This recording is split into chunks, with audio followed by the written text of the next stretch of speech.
നമ്മൾ ഈ രാവും പകലും ഒന്നുമില്ലാതെ ഉറക്കമൊഴിച്ച് കഷ്ടപ്പെട്ട് നമുക്കിഷ്ടപ്പെട്ട ഒരുപാട് പരിപാടികൾക്കൊന്നും പോകാതെ അതൊക്കെ സാക്രിഫൈസ് ചെയ്ത് എഫേർട്ട് എടുത്ത് പഠിച്ചിട്ട് നമ്മളെടുത്ത എഫേർട്ടിൻ്റെ പകുതി പോലും എടുക്കാതെ നമ്മളെക്കാൾ കൂടുതൽ മാർക്ക് വാങ്ങുന്ന ചില ഫ്രണ്ട്സ് നമുക്കുണ്ടായിരിക്കും. എപ്പോഴെങ്കിലുമൊക്കെ നമ്മളും ചിന്തിച്ചിട്ടുണ്ടായിരിക്കും, ഇങ്ങനെയും കളിച്ചു നടന്നിട്ട് ഇവരെങ്ങനെയായിരിക്കും ഇത്രയും മാർക്ക് വാങ്ങിക്കുന്നത്. ശരിയല്ലേ? ഇവിടെയാണ് ഹാർഡ് വർക്കും സ്മാർട്ട് വർക്കും തമ്മിലുള്ള വ്യത്യാസം വരുന്നത്. നമ്മൾ ഈ കഷ്ടപ്പെട്ട് ഉറക്കമൊഴിച്ച് പഠിച്ചതൊക്കെ ഹാർഡ് വർക്കാണ്.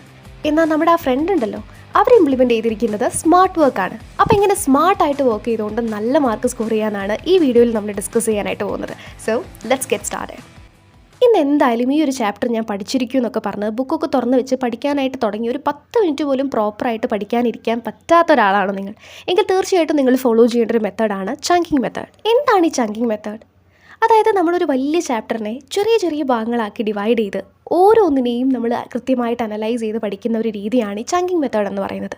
സയൻറ്റിഫിക് സ്റ്റഡീസ് പ്രകാരം നമുക്കൊരു വലിയ ടോപ്പിക്ക് മനസ്സിലാക്കുന്നതിനേക്കാൾ എളുപ്പത്തിൽ അതിൻ്റെ ചെറിയ ചെറിയ ഭാഗങ്ങളാക്കി മാറ്റി ഓരോന്നോരോന്നായിട്ട് പഠിക്കുന്ന സമയത്ത് നമുക്കത് കൂടുതൽ എളുപ്പത്തിൽ മനസ്സിലാക്കാൻ പറ്റുമെന്നാണ് പറയുന്നത്. സോ ഇനി നിങ്ങൾക്ക് എന്തെങ്കിലും വലിയ ടോപ്പിക്കോ ഏതെങ്കിലും തിയറീസൊക്കെ പഠിക്കാനുണ്ടെങ്കിൽ അതിൻ്റെ ചെറിയ ചെറിയ ഭാഗങ്ങളാക്കി മാറ്റുക, അങ്ങനെ ഓരോന്നോരോന്നായിട്ട് പഠിച്ചു തീർക്കുക. അതിലൂടെ നിങ്ങൾക്കത് കൂടുതൽ നല്ല രീതിയിൽ മനസ്സിലാക്കാനായിട്ട് സാധിക്കും. Technique number 2, Parkinson's law. ഇതെന്താണെന്ന് കൃത്യമായിട്ട് മനസ്സിലാക്കാൻ ഞാനൊരു എക്സാമ്പിൾ പറയാം.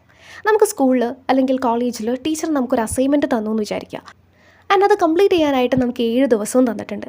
ഇവിടെ നമ്മളെല്ലാവരും എന്താ ചെയ്യുക? അത്രയും ദിവസം ചുമ്മാ കളഞ്ഞ് ആ ലാസ്റ്റ് ഡേ 7ാമത്തെ ദിവസത്തിൻ്റെ തലേ ദിവസമായിരിക്കും നമ്മളതിരുന്ന് ചെയ്യുന്നത്. ആൻഡ് അടുത്ത ദിവസം നമ്മളത് സബ്മിറ്റ് ചെയ്യുകയും ചെയ്യും.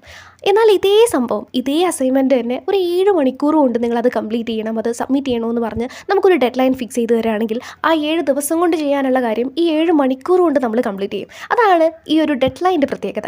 സോ നമ്മൾ പഠിക്കുന്ന സമയത്തും ഈ ഒരു ചാപ്റ്റർ ഞാൻ ഇത്രയും സമയത്തിനുള്ളിൽ തീർക്കുമെന്ന് പറഞ്ഞാൽ നമ്മളൊരു ഡെഡ് ലൈൻ ഫിക്സ് ചെയ്യുക, അതിന് പഠിക്കാനായിട്ട് ശ്രമിക്കുക. പിന്നെ ഈ ഡെഡ് ലൈൻ ഫിക്സ് ചെയ്യുന്ന സമയത്ത് അത് റിയലിസ്റ്റിക് ആയിരിക്കണം, അതുപോലെ നമുക്കത് അച്ചീവ് ചെയ്യാൻ പറ്റുന്നതുമായിരിക്കണം. Okay. Technique number 3, ultradian sprint. കേട്ടിട്ടുണ്ടോ? നമ്മളിപ്പോൾ പഠിക്കാനുള്ള ആ ഒരു ചാപ്റ്ററിനെ ചെറിയ ചെറിയ പാർട്സ് ആയിട്ട് ഡിവൈഡ് ചെയ്തു. ഓരോ പാർട്സും കംപ്ലീറ്റ് ചെയ്യാൻ ആവശ്യമായിട്ടുള്ള ഒരു ഡെഡ് ലൈനും ഫിക്സ് ചെയ്തു. ഇനി ഓരോ സെക്ഷൻസും എങ്ങനെ എഫക്റ്റീവായിട്ട് അല്ലെങ്കിൽ ഫോക്കസ്ഡ് ആയിട്ട് പഠിക്കാമെന്നാണ് പറയുന്നത്. ആൻഡ് അതിനായിട്ട് നമ്മൾ ഫോളോ ചെയ്യേണ്ട ഒരു മെത്തേഡാണ് ഈ പറഞ്ഞ അൾട്രാഡിയൻ സ്പ്രിൻറ്റ് എന്ന് പറയുന്നത്. ഈ ടെക്നിക്കലി നമ്മൾ പറയുകയാണെങ്കിൽ ultradian sprint refers to the focus work session align with the natural ultradian rhythm of the body. എന്ന് വെച്ചാൽ നമ്മുടെ ബ്രെയിൻ അനലൈസ് ചെയ്യുവാണെങ്കിൽ നമുക്ക് 90 മിനിറ്റാണ് നമ്മുടെ പീക്ക് പെർഫോമൻസ്, ഒരു ഡീപ്പ് ഫോക്കസിലോട്ട് നമുക്ക് മാറാൻ പറ്റുന്ന അല്ലെങ്കിൽ നമ്മൾ എത്തുന്ന ഒരു ടൈം എന്ന് പറയുന്നത് ഈ 90 മിനിറ്റാണ്. അത് കഴിഞ്ഞാൽ വീണ്ടും നമ്മുടെ ആ ഫോക്കസ് ലെവൽ അങ്ങ് താഴാൻ തുടങ്ങും. സോ നമ്മൾ പഠിക്കാനിരിക്കുന്ന സമയത്ത് എപ്പോഴും ആ ഒരു 90 മിനിറ്റ് നല്ല രീതിയിൽ എഫക്റ്റീവായിട്ട് ഉപയോഗിക്കുക. അത് കഴിഞ്ഞിട്ടുണ്ടെങ്കിൽ ഒരു 20 മിനിറ്റ് ബ്രേക്ക് എടുക്കുക. ദെൻ ആ ഒരു സമയത്ത് നമ്മളെ തന്നെ റീചാർജ് ചെയ്യാനായിട്ട് ഒന്ന് റിലാക്സ് ചെയ്യുക, സ്ട്രെച്ച് ചെയ്യുക, കുറച്ച് വെള്ളം കുടിക്കുക, അതല്ലെങ്കിൽ മറ്റെന്തെങ്കിലും ലൈറ്റ് ആയിട്ടുള്ള ആക്ടിവിറ്റീസിൽ എൻഗേജ് ആവുക. അങ്ങനെ ആ ബ്രേക്ക് ടൈം കഴിയുമ്പോൾ വീണ്ടും ഇതേ സൈക്കിൾ തന്നെ റിപ്പീറ്റ് ചെയ്യുക. Okay. Technique number 4, interlinking method.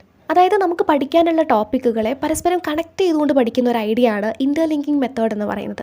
ഇതിനായിട്ട് നമുക്ക് മൈൻഡ് മാപ്പ്, കോൺസെപ്റ്റ് മാപ്പൊക്കെ ഉപയോഗിക്കാം. അതായത് ഈ പറയുന്ന ടോപ്പിക്കുകളെ പരസ്പരം വിഷ്വലി ലിങ്ക് ചെയ്ത് നമുക്ക് പഠിക്കാൻ പറ്റും. ഇങ്ങനെ ചെയ്യുന്നതുകൊണ്ടുള്ളൊരു പ്രത്യേകത, അതായത് നമ്മളൊരു ടോപ്പിക്ക് അല്ലെങ്കിൽ ഒരു ചാപ്റ്റർ പഠിക്കുന്ന സമയത്ത് അതിൽ വരുന്ന ഓരോ ടോപ്പിക്കിനെയും പരസ്പരം കണക്ട് ചെയ്ത് പഠിക്കുമ്പോൾ എക്സാമിനൊരു ക്വസ്റ്റ്യൻ കാണുന്ന സമയത്ത് ഇത് ഏത് ചാപ്റ്ററിലെയാണ്, ഏത് കോൺസെപ്റ്റുമായിട്ട് റിലേറ്റ് ചെയ്തിട്ടുള്ള കാര്യമാണെന്നൊക്കെ നമുക്ക് കൃത്യമായിട്ട് ഓർക്കാൻ പറ്റും. So try interlinking method.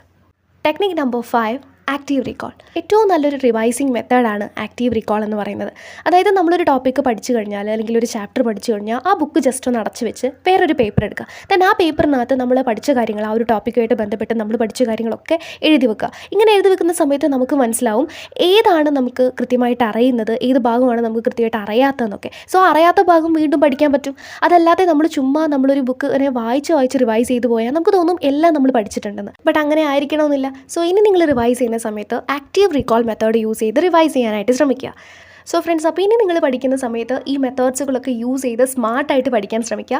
കാരണം ഇത് നിങ്ങളുടെ പഠനം കുറച്ചുകൂടി വേഗത്തിലാക്കാൻ, അതായത് നിങ്ങളുടെ ലേണിംഗ് ഫാസ്റ്റ് ആക്കാനും ഒപ്പം എഫക്റ്റീവ് ആക്കാനും ഹെൽപ്പ് ചെയ്യുന്നതായിരിക്കും. സോ ഈ ഒരു വീഡിയോ നിങ്ങൾക്ക് യൂസ്ഫുൾ ആയിട്ടുണ്ടെങ്കിൽ don't forget to like, share and subscribe my channel. And thank you for watching. Have a nice day. See you next video. By.